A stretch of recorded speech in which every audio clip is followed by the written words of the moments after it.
seguimos con nuestro homenaje a Juan José Pérez Regalera y ahora los miembros de la sección de ciencia queremos darle un homenaje a él especial y van a hablar iban a hablar tres miembros de la sección de ciencia. El primero de ellos era don Francisco Cuadro, pero desgraciadamente esta mañana ha fallecido su madre y se ha tenido que ir. Entonces, pues nada, evidentemente nuestras condolencias aquí para él y su familia y le haremos, es mi vecino de enfrente y ya le diré yo lo bien que todo ha salido y el cariño que todos hemos puesto en que todo fuera un triunfo y que Juan José estuviera como debe de estar contento. Vamos a empezar la primera conferencia que vamos a hacer ya en este ciclo para terminar el acto, va a ser la Agencia Extremeña de la Energía y las Energías Renovables.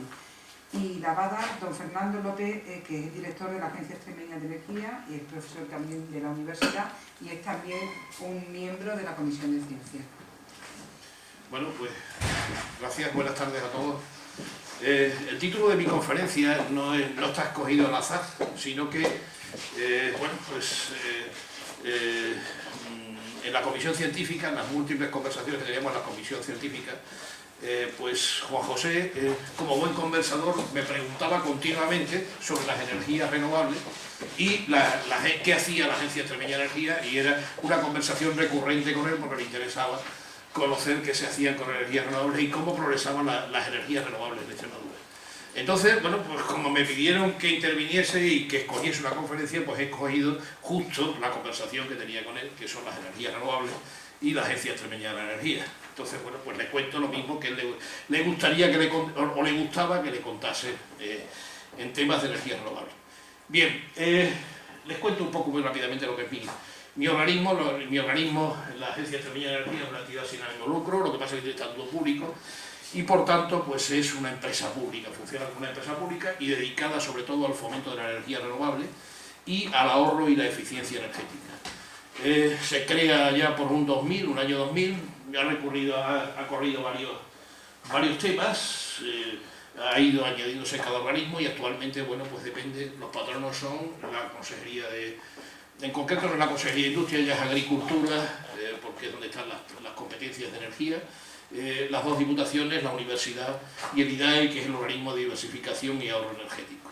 Nos dedicamos, pues ya lo he dicho, a eso, somos un asesoramiento, o manejamos el asesoramiento energético con todo tipo con públicos, con temas públicos y privados, ayuntamientos, organizamos jornadas, en fin, damos respuesta a consultas de empresas y de alguna forma pues hemos contribuido, hemos puesto nuestro granito de arena en torno a las energías renovables en Extremadura. Colaboramos con la Consejería, evidentemente somos un poco el brazo ejecutor de la Consejería, en ese caso que tiene competencias de energía, para desarrollar la política pues, energética de la región. Hemos hecho pues, los planes energéticos de Extremadura, elaboramos datos energéticos, en fin, y los distintos planes, como ahora hablaré sobre ello, así como nos dedicamos también un poco a la enseñanza, sobre todo en temas de energías renovables, con el SESPE y con la Consejería de Empleo, en el segundo plan de formación de energías renovables. Desarrollamos proyectos europeos, todos en relación con las energías renovables, de todas las líneas, Interreg, LIFE, etc.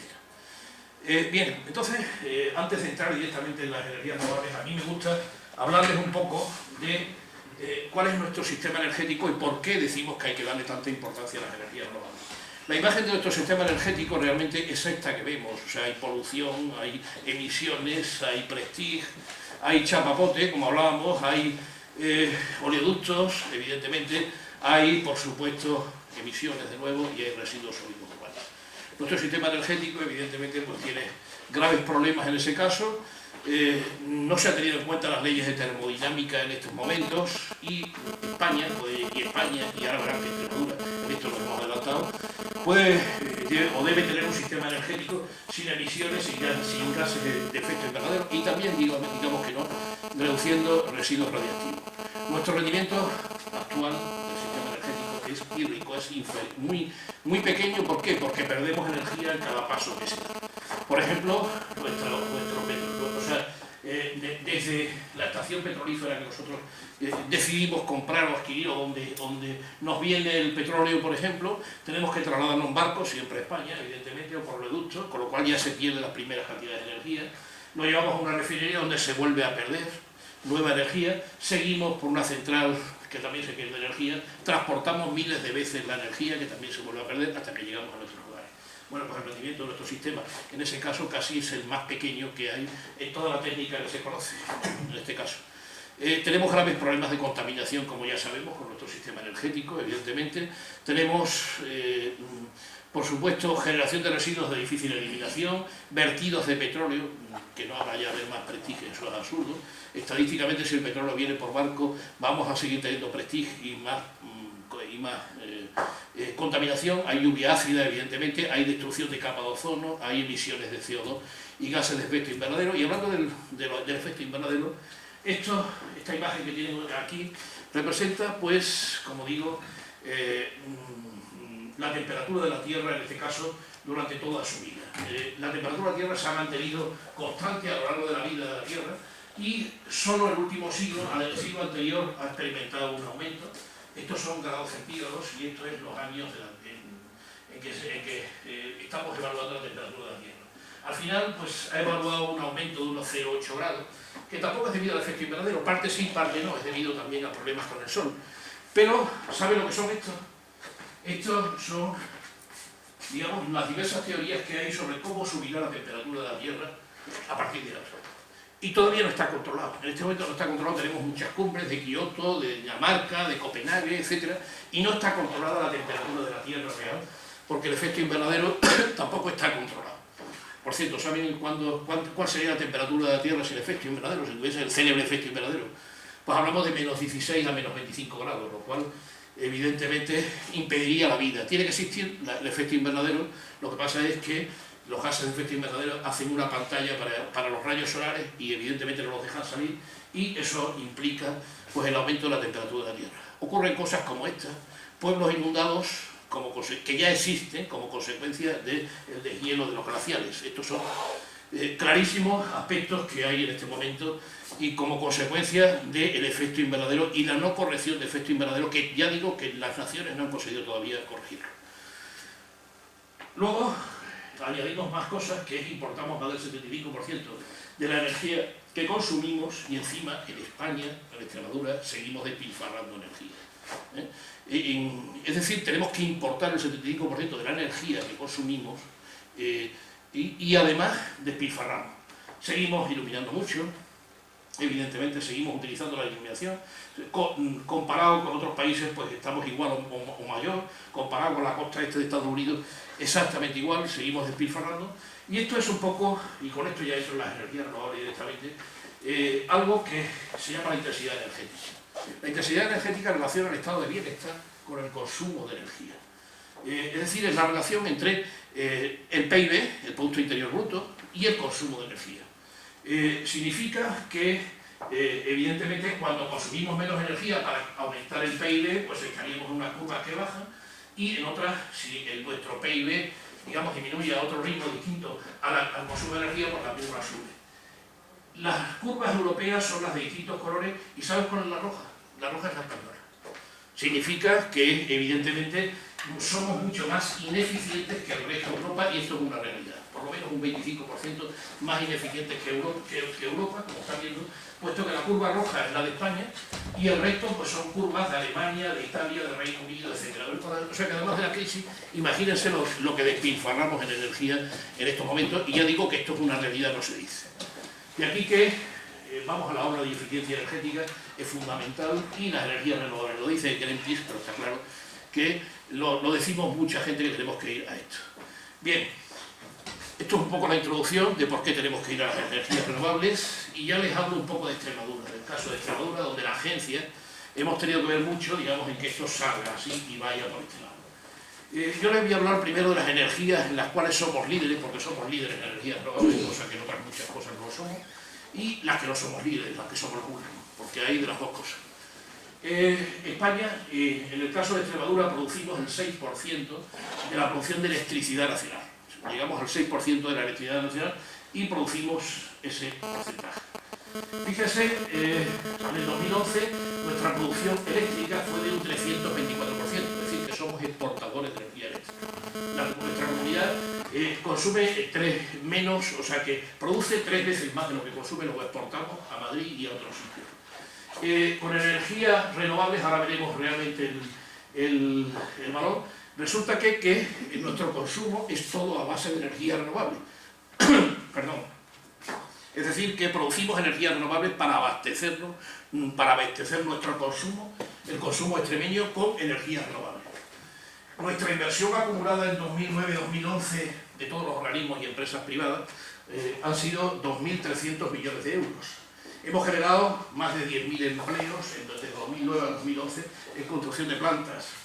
Hemos formado 4.000 personas del 2009 al 2011, de modo que somos, en este sector somos potentes y somos bastante, o estamos bastante en cabeza. Y el 30% de la potencia nacional termosolar es extremeña. Bien, realmente pues uno de los sectores en que somos líderes es, como saben, la energía solar fotovoltaica. Tenemos de todos los calibres. En el año 2008, cuando pararon las primas, o se pararon las primas, éramos cabeza de lista y Extremadura era la primera en participación de la demanda por comunidades. Extremadura fue la primera en ese momento. Llegamos a 400, quédense con la cifra porque después vamos a compararla, 400 megavatios en aquel momento, 2009, 400 megavatios en energía solar fotovoltaica.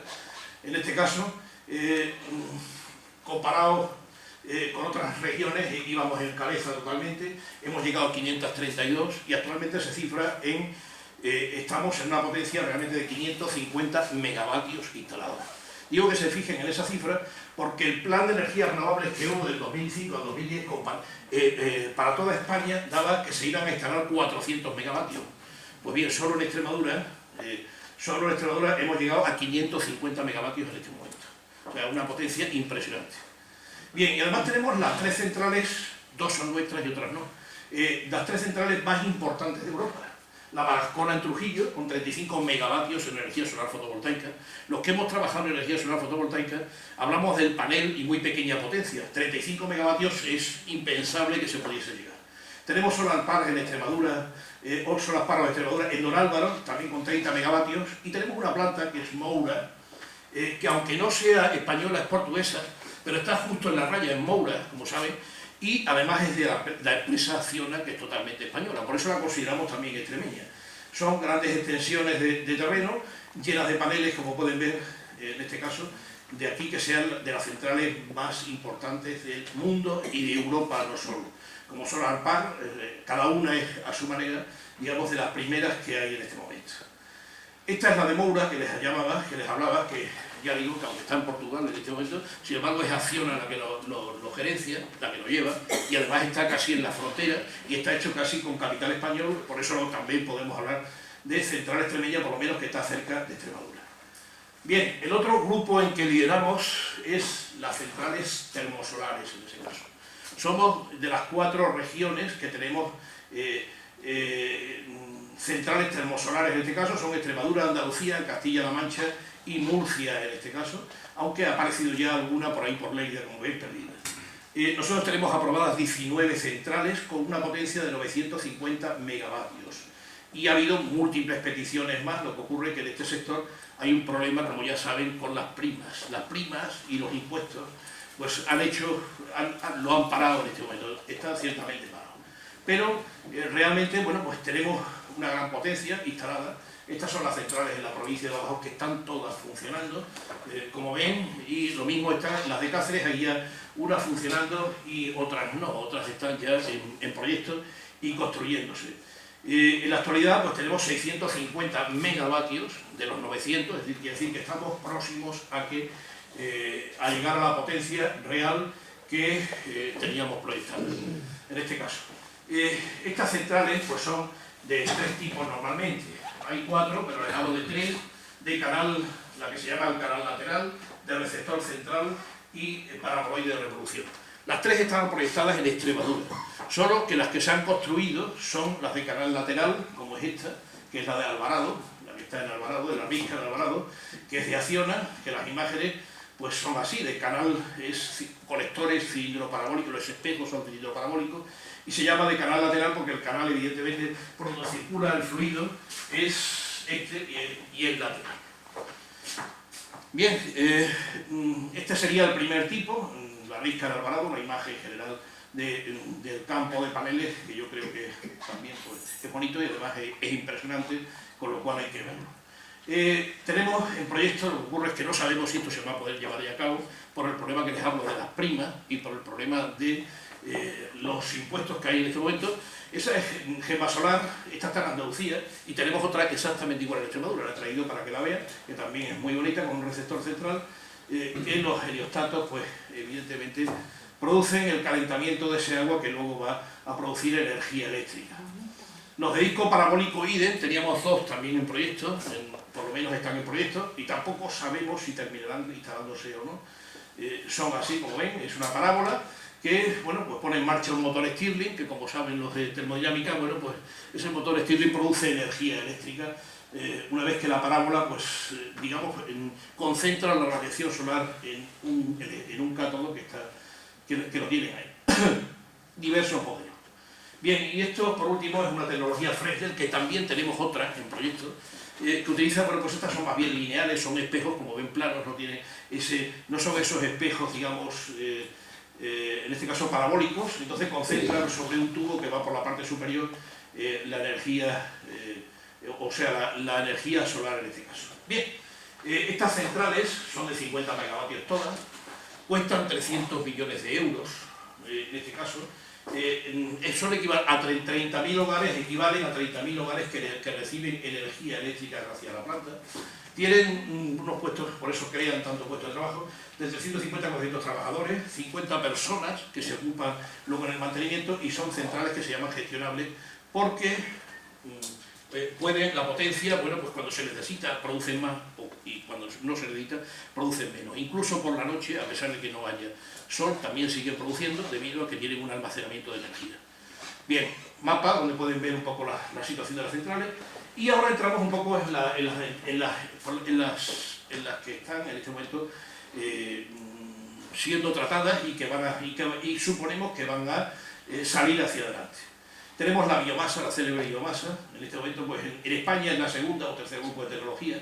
En Extremadura pues tenemos una superficie de cultivo paso esto y unos residuos forestales y vegetales y tanto agrícolas importantes, con lo cual si se recogiese y se trasladase podríamos tener un gran potencial en biomasa. Por supuesto, luego tenemos la única, o una de las pocas industrias que tenemos, que es la agroalimentaria, también producen residuos que tampoco se están utilizando como biomasa. Ahí tienen los residuos de mataderos, de almazara, de vinaza y tomate, con una buena cantidad de residuos que tampoco estamos aprovechando, pero que en este momento se está haciendo el PBEX. El PBEX es el plan de la bioenergía de Extremadura.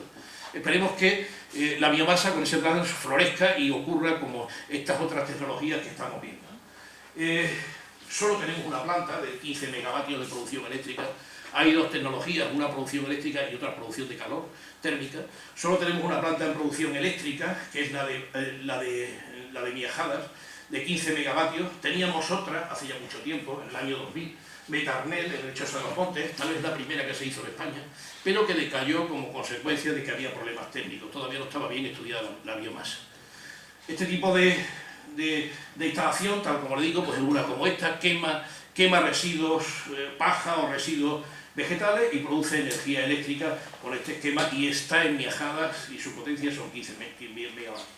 En cuanto a la biomasa térmica, que es otra aplicación, utilizarla para calderas y producir calor directamente, pues ahí tienen un poco el porcentaje que hay en este momento, 233 toneladas equivalentes de petróleo, que es la característica. Les pongo un ejemplo de cómo funcionan estas plantas. Solo producen energía en forma de calor y se utilizan para procesos industriales o se utilizan para calentar viviendas. En este caso, cuando se utiliza la biomasa como para producir energía térmica.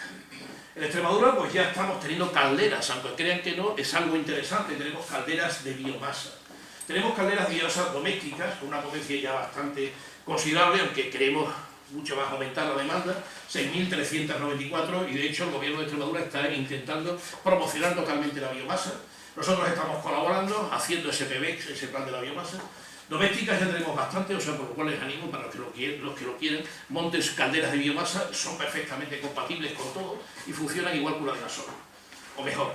Y luego industriales, con el tabaco, pues también tenemos una gran potencia. La industria del tabaco se ha metido, tenía que bajar costes, entonces ha utilizado calderas y también tenemos una potencia bastante interesante instalada. Como digo, estamos haciendo el PBEX en este momento. La Consejería de Agricultura está con ello, en Dirección General de Incentivos Agroindustriales y Energía. Y bueno, pues estamos tocando pues, todos los campos para conseguir que la biomasa sea una realidad de Extremadura y podamos hacer que sea pues, como la fotovoltaica o como han visto como la termosolar. Bien, entramos un poco ahora ya para finalizar con las que no son, con las que no están. Los biocarburantes, pues, esto ha sido un problema. Tenemos dos plantas importantes, Los Santos de Maimona y Valdetorres. Los Santos de Maimona está construida y nunca ha entrado en funcionamiento. Valdetorres pues, ha tenido ERES, y ya funciona mal. El problema de la agricultura no es extremeño, es nacional. Nuestra agricultura pues todavía no sirve para producir biocombustibles, no es compatible. La agricultura de otros países como Inglaterra, etcétera, pues es mejor, necesita menos agua, es más rápida. Entonces, bueno, pues nosotros junto con eso, pues junto con que nuestra agricultura no es igual a la de otros países, o necesitamos, digamos, nuestro clima no es el mismo. Luego tenemos un problema con la agricultura, la extremeña, por ejemplo, falta de eficiencia, energías renovables y mejora de la competitividad. Es otro tema que se está trabajando en ello, mejorar la agricultura extremeña o lograr más eficiencia en la agricultura extremeña con el fin de que podamos abastecer, digamos, con agricultura autóctona estas plantas de biocombustible. Otro tema, pues es la geotermia. La geotermia prácticamente, pues, es en Extremadura, la referencia es muy baja, tenemos una instalación, ahí la tiene, y sin embargo la geotermia hemos comprobado que es importantísimo en Extremadura. Extremadura es extrema, tenemos saltos de temperatura muy altos, y entonces para eso, digamos, las bombas de calor geotérmica funcionan muy bien. Es importante tener en cuenta la geotermia, que en un futuro también debe desarrollarse mucho en Extremadura. La eólica, les hablo ya muy poco, tenemos unos parques solo en aprobación, no hay un solo molinillo en Extremadura funcionando. En este caso es prácticamente testimonial digamos los molinillos, los molinos y la eólica. Bien, termino un poco diciéndole alguna cosa más de mi organismo, que esto la reconocerán. Hemos sido uno de los culpables de que estén las bicicletas, aparte del Ayuntamiento de Badajoz. Hemos colaborado, pero ha sido la agencia un poco el que ha llevado el tema hacia adelante. Somos culpables de esto que están viendo, ese es el huevo, la gallina. Ya saben que es un tema con el huevo, que es primero el coche eléctrico, los aparcamientos para coche eléctrico. Pues yo digo que compres un coche eléctrico y a ver cómo les conecta, qué emplean para conectar o cargar un coche eléctrico. Como no haya esto, evidentemente, como no haya tomas para vehículos eléctricos, usted se compra un coche y lo tiene que vender, pues a ver dónde lo cargan, ¿no? Entonces el Ayuntamiento de Badajoz pues, ha montado estas tomas para vehículos eléctricos, que es además lo que nos está requiriendo Europa si queremos de alguna forma conseguir que el vehículo eléctrico pues, siga hacia adelante. Por último, decirles o hablarles de algo que es muy interesante, el autoconsumo. El autoconsumo significa meter en las casas energía solar fotovoltaica. Esta es la curva de consumo suya y esta es lo que proporcionan los paneles solares fotovoltaicos. Significa que actualmente ya pues, está permitido que con los paneles fotovoltaicos pues, utilicemos durante el día la energía correspondiente y luego durante la noche pues, sigamos conectando a la red. Incluso podamos vender el exceso de energía, la roja puede ser la de los paneles fotovoltaicos, la curva de consumo es la azul, la nuestra, entonces incluso podemos exportar a la red, es decir, venderle a la compañía la energía sobrante que nosotros producimos. El autoconsumo es otro tema que es importante y que va a tener mucho impulso durante los próximos años, como estamos viendo. Bien, finalmente decirles que, bueno, pues nosotros hemos realizado, junto con la Consejería, evidentemente, el Plan Energético de Extremadura, el Acuerdo para el Desarrollo Sostenible. Habrá que renovarlo porque, evidentemente, con las primas y con todo lo demás, pues el tema no va como habíamos previsto. Decirles que, como decía, la cuota de energía procedente de fuentes renovables sobre el consumo, esto significa que sobre nuestro consumo producimos más con energía renovable que lo que realmente consumimos, lo cual es bueno, un 122% en nuestra producción en energías renovables frente a lo que consumimos, con lo cual pues, nuestro consumo es verde absolutamente. es con energías renovables, y decirles que pensamos que siendo líderes en estas energías renovables y en la biomasa, conseguiremos potenciar en torno a 26.000 empleos anuales próximamente, durante la próxima construcción de las instalaciones energéticas 2010-2020, y 3.800 empleos indefinidos por la misma circunstancia. Simplemente decirles que esto es lo que me preguntaba Juan José, y que supongo que le hubiese gustado escuchar esto. Muchas gracias.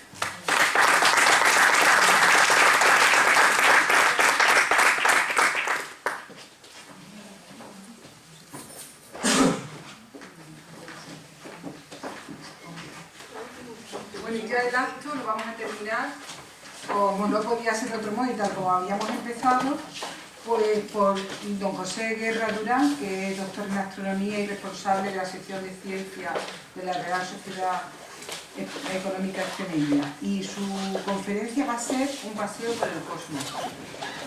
Y ya terminamos todo el homenaje. Sí, y al final, evidentemente, queremos que la familia de Pérez Regadera ya termine el acto.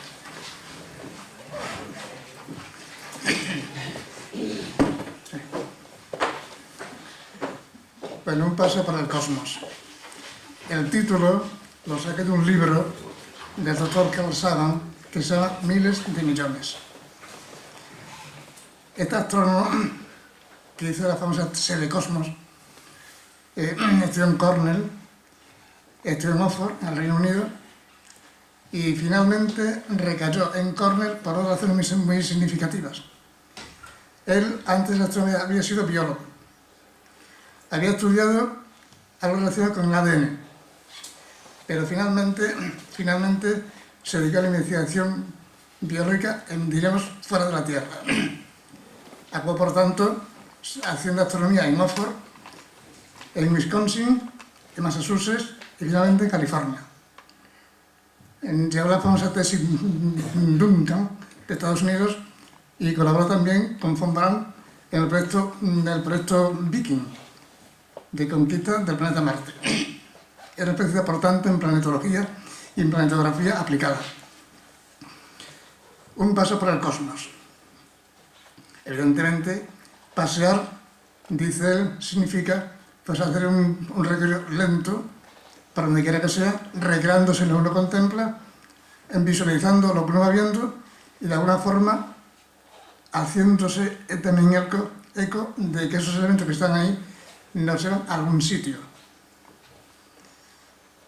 En algún momento, él también conectó con un científico ruso, Leonid Sedov, que era presidente de la Academia Rusa de Ciencias Rusa y que había excepcionalmente, en aquel tiempo, había hecho unos cursos porque él era básicamente balístico, se llamaba así, es decir, investigación, diríamos, de conquista del cosmos a través de sondas espaciales.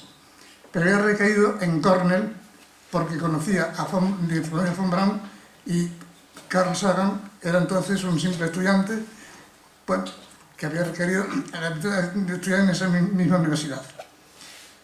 Un paso cósmico, según Carl Sagan, a quien quiero referir básicamente, significa ver o descubrir la estructura del cosmos. Un cosmos, diríamos, amplio, inconmensurable pero finito. Son dos conceptos, digamos, que quizás chocan un poco. Un cosmos en el que hay elementos que están subiendo en este momento y otros que ya no existen. Si tuviéramos que hacer una estadística, diríamos, del cosmos globalmente hablando, diríamos que es lo que realmente vemos ocularmente o incluso que captamos a través de telescopios. El 90%, básicamente, de cuando nosotros vemos ya no existe. Es la luz que surge de aquellos astros que, bueno, llegan al final de su evolución cósmica, que se llama simplemente una explosión de una nova o supernova. Cuando vemos, por ejemplo, un elemento o un astro, que en este caso es el Sol, también hay que decir que, evidentemente, las estrellas, los soles, hablando canónicamente, tienen su evolución. En nuestra propia galaxia hay 100.000 millones de astros. Los más próximos al vórtice galáctico, centro galáctico, son básicamente estrellas de color azul. Eso significa que abunda básicamente el hidrógeno. Lo que está más en la periferia, como nosotros, son estrellas básicamente amarillas, es decir, tienen helio, que es el producto de la combustión nuclear del hidrógeno. Una estrella, por ejemplo, muy grande, que es, por ejemplo, Antares, el antagonista de Marte, evidentemente es una estrella roja. Eso significa que básicamente la combustión de la estrella es básicamente de helio. Es decir, que hay una evolución estelar desde el hidrógeno hasta la fase en helio. Cuando se termina el helio, la estrella se metaliza y aparecen por tanto elementos pesados, carbono y otros elementos pesados, por ejemplo, como el litio. Y a partir de, digamos, la estrella, bueno, por decirlo, desaparece. En una ocasión, José me preguntaba qué pasará con la Tierra, con nuestro planeta. Bueno, evidentemente, la Tierra tiene un origen de hace unos 4.500 millones de años, aproximadamente. ¿La Tierra es como era antiguamente? Pues no. Está compuesta por 17 placas tectónicas que van, dirían, deslizándose y deslizándose en algo que se llama astenosfera, una especie de líquido muy fluido, muy pastoso, sobre el cual discurren esas placas. Y esas placas, evidentemente, nos indican la evolución de la Tierra. Por ejemplo, en el sitio del Sáhara se han encontrado fósiles marinos. En la Antártida se han encontrado fósiles de superficie. ¿Qué significa? Pues algo, diríamos, relacionado con la evolución tectónica de placas de la Tierra. Es decir, las placas tectónicas de la Tierra se introducen una por debajo de otra, se reciclan y vuelven a surgir. Evidentemente, el desierto del Sáhara tiene ese elemento. La Antártida no está en el Polo Norte, sino hace 1000 años estaba en el Ecuador. Esto significa que la Tierra es un algo dinámico.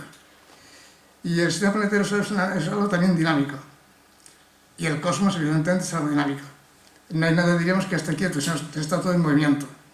Va a decir, por ejemplo, pues que la galaxia Andrómedas, esa parte de la Tierra, a más de 100.000 kilómetros por segundo.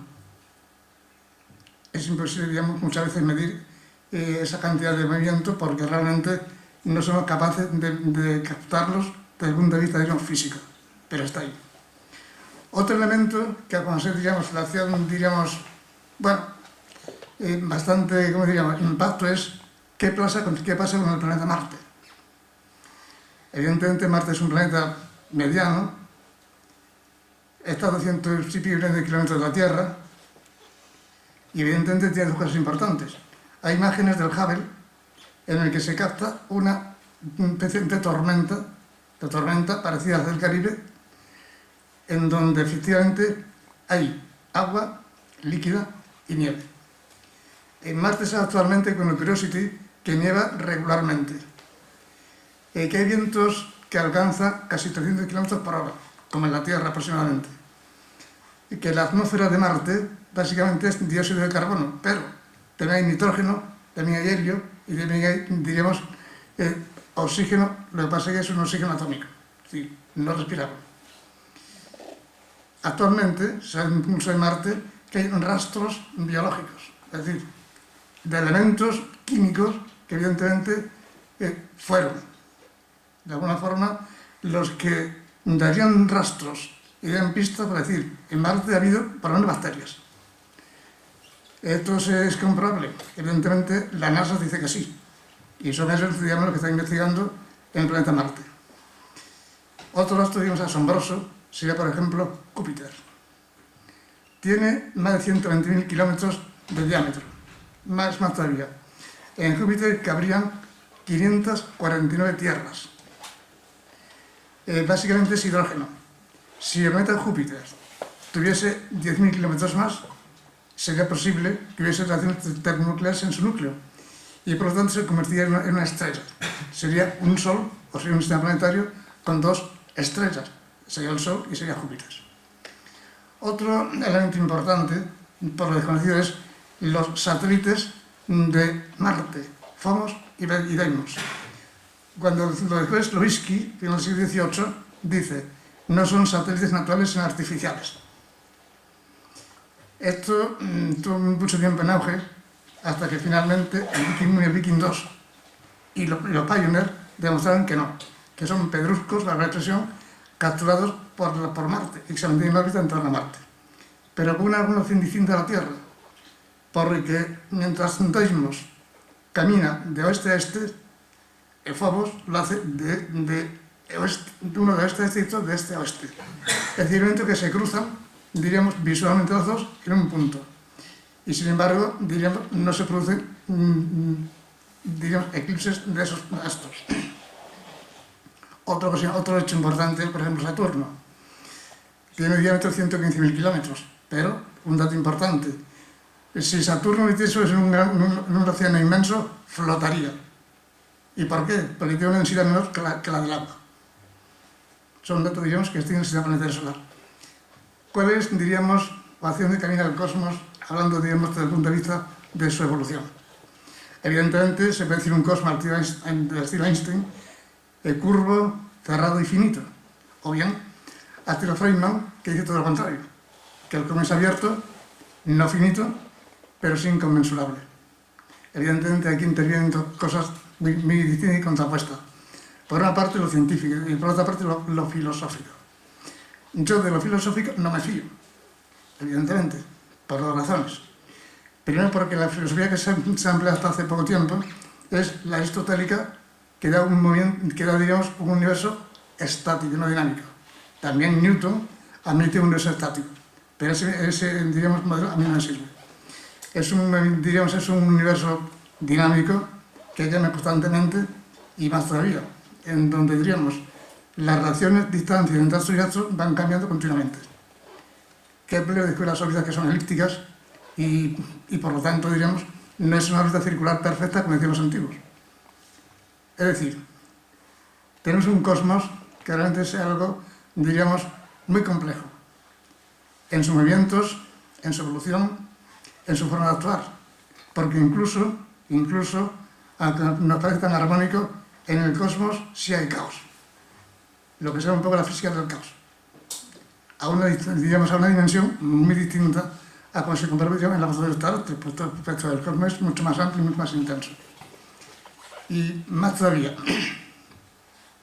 hay unas estrellas de Beiri que tienen las siguientes características.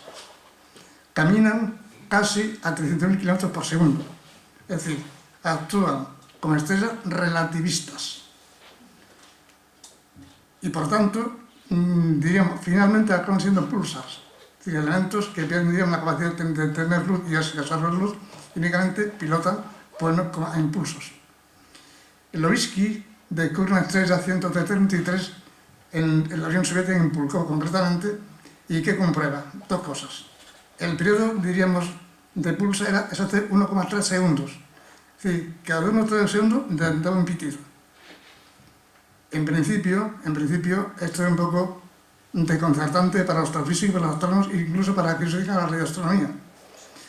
Llega Carl Sagan, llega Bretañón, llega también los científicos rusos, al cual estaban Yuri Katevleis, y dijeron, vamos a ver, estamos haciendo de un pulsar irregular algo que creemos que es exactamente constante. ¿Qué se descubrió? Pues que el pulsar C133 emitió una reacción que se solapaba con otro pulsar cercano, con lo cual al desdoblarlo se vio exactamente que no era tal pulsar, sino simplemente una estrella enana. Es decir, que el cosmos es tan complejo, como ustedes tan complejo, que evidentemente lo físico es demostrable, lo filosófico yo personalmente pongo en duda. Y por otra parte, pues evidentemente, acción de caminar al cosmos. Bueno, juntamente con la Tierra, la evolución cósmica es, diríamos, su propia desintegración cósmica. Es decir, cuando se produce una explosión de estrella nova o supernova, la radiación se esparce, como ocurrió en tiempo de Tycho Brahe. ¿Y qué queda? Pues simplemente el rastro o las partículas de esos elementos que ahí Dios han deshecho. Hay unos elementos de neutrinos que son la clave para entender muchas veces cómo evoluciona el cosmos. Los neutrinos son elementos de alta radiación solar, de forma que penetran cualquier digamos, elemento. Incluso ahora mismo es posible que estemos nosotros pasados por neutrinos. No tiene efecto pernicioso en ningún sentido, pero sí dan un rastro importante, y es que el neutrino es el fruto, diríamos, final de la evolución cósmica. Por tanto, si analizamos, digamos, todos estos elementos en conjunto, perdón, podemos determinar exactamente a la acción que viene al cosmos. La edad del cosmos es aproximadamente 11.500 millones de años. En términos, diríamos, de cómputo de reloj, pues una barbaridad. Entre otras cosas porque nunca podemos saber con exactitud qué hora es, que esto es un poco asombroso. La acción es muy sencilla. Cualquier reloj que esté sujeto a una fuerza centrífuga se deforma, con los nuestros. Y si se deforma, yo no tengo la garantía absoluta de que lo que estoy diciendo sea cierto. Y bueno, voy a terminar con las palabras del profesor Carl Sagan, que decía más o menos: cuando yo miro al cosmos, veo dos cosas. Por una parte, lo pequeño que soy, y por otra parte, lo grande que soy. Porque en definitiva, me da la capacidad de pensar, sentir e investigar. Y con esto puedo hacer dos cosas: moverme y saber hacia dónde me muevo, y quedarme quieto y saber dónde piso. Y la Tierra como elemento que me permite investigar, y el cosmos como elemento que me permite a mí ser investigado por él mismo. He dicho.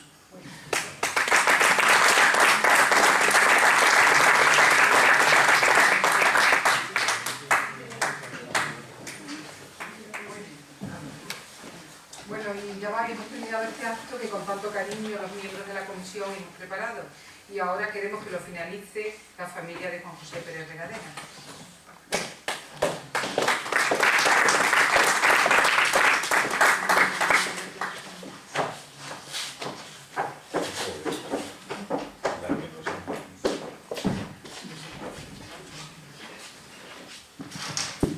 Primero, muchas gracias a todos por estar aquí en este acto tan entrañable, y que sé que a mi madre, a mi hermano, a mi tía y a mí pues nos ha hecho tantísima ilusión.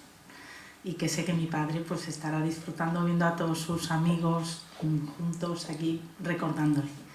Entonces, yo solo quería dar unas pinceladas sobre cómo era Juan José Pérez Regadera desde los ojos de una niña pequeña, como era yo, cuando mi padre estaba diseñando la piscifactoría.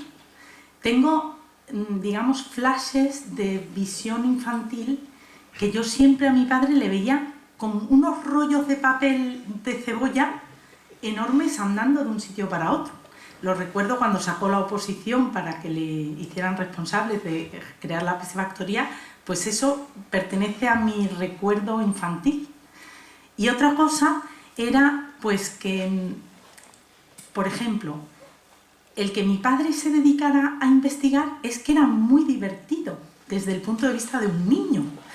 Porque, por ejemplo, en mi casa, otro recuerdo infantil que tendrá mi hermano, por supuesto, con más madurez que yo, era pues ver grandes acuarios en el salón de casa. O sea, en casa no había marcos, ni había flores, ni había adornos. Había unos grandes acuarios horrorosos, hechos por Balbino seguramente, de cristal, y donde a las 3 de la mañana de repente: ¡niños, levantaos, levantaos! Que está cambiando el caparazón el cangrejo.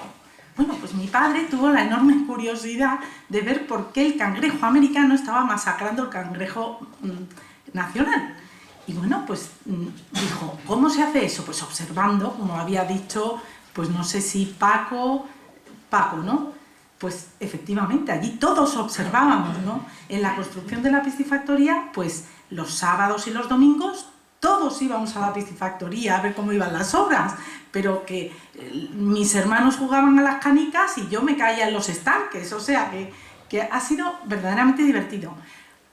Por ejemplo, en el colegio, pues yo recuerdo que cuando ya teníamos 10, 11, 12 años, las monjas dedicaban el día, digamos, del estudio de campo yendo a la piscifactoría. Entonces allí mi padre efectivamente nos explicaba cómo desovaban las carpas, cómo sacaban el esperma, y nos daba la clase práctica de la reproducción, que a nosotras las monjas nos explicaban con la abejita y la florecita, y mi padre con muchísima naturalidad y con muchísima palabra científica y muy honorablemente nos explicaba cómo era la reproducción y que eso era igual en los seres humanos. Y nos lo explicaba divinamente. Las monjas se ahorraban un montón de problemas de tenernos que explicar lo que nos explicaba mi padre en 2 minutos. Y entonces eso era, pues, muy divertido para mí porque sobre todo yo me sentía tan orgullosa de mi padre porque es que todas mis amigas le adoraban.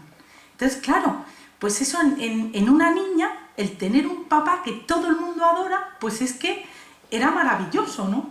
Y entonces, a base de mucho reflexionar de por qué mi padre tenía ese atractivo tan grande para la gente, de pensarlo concienzudamente, me he dado cuenta que es que mi padre adoraba a las personas. O sea, no es que las personas le adoraban a él, sino que él adoraba a las personas y sacaba de las personas lo mejor que tenían.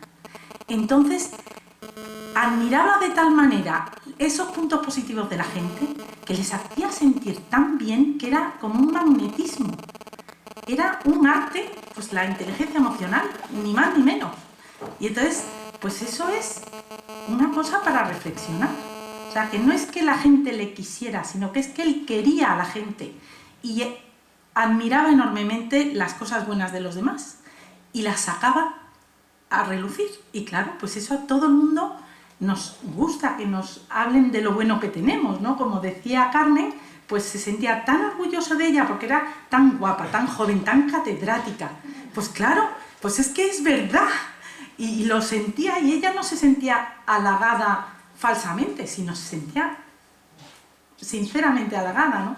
Bueno, pues aparte de eso, que son recuerdos y es una reflexión de la personalidad de mi padre que todos conocíais, pues hemos recibido una carta de mi sobrino Pedro, porque mi padre ha tenido un impacto brutal como abuelo en sus nietos. Yo también he conocido una faceta muy importante de la personalidad de mi padre cuando ha sido abuelo, porque cuando ha sido padre ha trabajado tantísimo y ha sido bastante estricto como padre. O sea, no creáis que nos ha tenido firmes y ha sido una persona muy rigurosa en la educación de sus hijos y en el mantenimiento de su familia. Entonces, cuando ya él estaba despreocupado, que ya empezó a disfrutar de los nietos, oye, se nos apareció una nueva faceta de padre. Yo estoy segura que José comparte conmigo esto, que es que de repente desplegó una personalidad desconocida hasta entonces, que era la de abuelo. Bueno, pues el abuelo más adorable que os pudierais imaginar. Entonces, pues una muestra es la carta maravillosa que me ha mandado Pedro desde Oxford para leer a su abuelo. Entonces, si me permitís, dice: querido abuelo, en este día tan especial me gustaría compartir con tus compañeros y amigos esta carta que te escribo. Espero que no te importe. Como has podido observar, hoy han venido a rendirte el homenaje que te mereces, porque te marchaste tan de repente que hemos tardado un poco en hacernos a la idea de que estés ya en el cielo. No voy a hacer otra cosa en estas líneas que darte las gracias, porque haber sido tu nieto ha sido un regalo de Dios que no todo el mundo puede recibir. Porque como hemos podido ver los que te hemos conocido, alcanzaste el éxito en la vida, con la familia que formaste, que aunque ahora te echa de menos, tiene todo lo necesario para ser feliz. Una buena educación y valores que aportar. No contento con eso, con el trabajo que desempeñaste llegaste bien lejos, nada más y nada menos que, por ejemplo, a Indonesia. Y los amigos que tienes, que me han demostrado que te arrimaste a buenos árboles y buena sombra te cobijó, sobre todo en la comunidad científica de esta sociedad y de tus años de tertulia con tu zumito de piña. He aprendido tanto de ti que ahora siento que vas conmigo, dentro de mí. Gracias por tu sencillez, abuelo. Es con lo que ahora puedo disfrutar de las pequeñas cosas que tiene la vida como tú lo hacías. Gracias por tu diplomacia, porque ya no me cuesta agradar a la gente después de ver cómo, con cajas de bombones, vinos y flores, dabas respuesta a la simpatía con lo que la gente hacía su trabajo.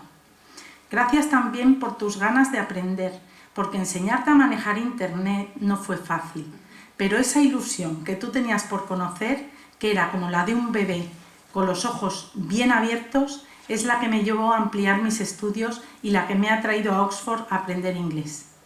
Gracias por tu gentileza, porque espero que a mis nietos le digan que caballeros como yo ya no quedan, como me han pasado contigo en infinidad de ocasiones. Y por tu honestidad. No sé si darte las gracias, porque ahora no soy capaz de mentir. Por supuesto que te lo agradezco, porque sabes que siempre tuvimos poco que ocultar. Has sido un gran ejemplo para mí y me siento orgullosa de haber tenido a una persona tan cerca que siempre intentaba hacer el bien, pensando en el bien común. Evidentemente, como persona que eras, tenías tus defectos, los cuales no voy a nombrar, no solo porque hoy sea el homenaje a don Juan José Pérez Regadera, sino porque además eras muy consciente de ellos y, para que no nos vamos a engañar, los compensabas estupendamente con consejos que he integrado en mi vida y que siempre voy a seguir, como: haz todo lo posible en el día para irte a la cama con la sensación del deber cumplido. Lo primero es antes, y haz lo que quieras en esta vida, porque si no lo haces te estás equivocando. Ya sabes, abuelo, que este último es de nuestro amigo Rafa González Arbaizagoitia y que es dicho de otras palabras, pero como la abuela no nos deja decir tacos, pues lo vamos a dejar así. Pues gracias por estos consejos y por los 200 más que me diste, pero que son la mejor receta para encontrar la verdadera felicidad. Otra cosa por las que te estoy agradecido es por entender la muerte con esa forma tan natural. Una vez me contaste que estabas muy tranquilo acerca de tu paso por la vida, porque jamás habías obrado mal contra nadie a sabiendas. En ese sentido me ayudaste a no plantearme ninguna forma de sentimientos como el odio y la venganza. Espero que cuando llegue mi hora pueda hacer una reflexión parecida. Hay personas que no quieren recordar los últimos momentos de sus padres o abuelos, normalmente cuando estos ocurren en situaciones de enfermedad. Que sepas que para mí fue una experiencia increíble acompañarte en este tiempo. Ver cómo te agarrabas a la vida, amigo, menuda lección me diste. Bien sabes que cuando te fuiste se me fue algo más que un abuelo. Echo de menos comer contigo y con las abuelas. Qué bien se come en casa de la abuela Marisa, ¿eh? Ver películas de vaqueros, acompañarte al Banesto. ¿Y qué me dices de los cafés antes de ir a la biblioteca? Ir contigo a la tertulia e ir a la taeña. ¿Qué hay de ir a comer el cocido los miércoles al casino con el profesor José Carlos Escudero y con don José Guerra? Pues lo que te decía, que te echo mucho de menos, pero no me entristece acordarme de ti, porque en casa de la abuela se sigue comiendo genial. Las pelis de vaqueros las siguen poniendo en el Imagenio y Olatz nos sigue tratando genial en el banco. La tertulia sigue estando esperándote en el Farol cada tarde. Y si no te viene bien bajar del cielo, tranquilo, que algún día me pasaré a representarte. Me queda además algún viajecito pendiente al campo de tus amores, que Monfragüe sigue formando parte de España y de la Unión Europea de momento. Y algún cocido más caerá en el casino un miércoles cualquiera. Y todas estas cosas las haremos, siempre con una anécdota tuya por conversación, con la más grande de las sonrisas por lo felices que nos hiciste. Gracias por seguir con nosotros, abuelo. Sinceramente tuyo, tu nieto Pedro Carazo Pérez Regadera. Bueno, pues esto solo quiero añadir que mi padre, pues eso, causó un impacto enorme en sus nietos y que ha hecho de ellos unos jóvenes y unos niños, pues ilusionados por la vida, como lo era él, y con una determinación y una tenacidad brutal, y que mi padre pues estaba muy orgulloso de ellos, como bien lo sabéis. Y en nombre de mi madre, de mi hermano, de mi tía, en el mío propio y por supuesto en el de mi hermana, os agradezco a la sociedad económica, a la científica dentro de la económica y a sus amigos y a sus compañeros que le hayáis dedicado este tiempo para honrar su memoria y para hacernos tan felices a la familia. Muchas gracias.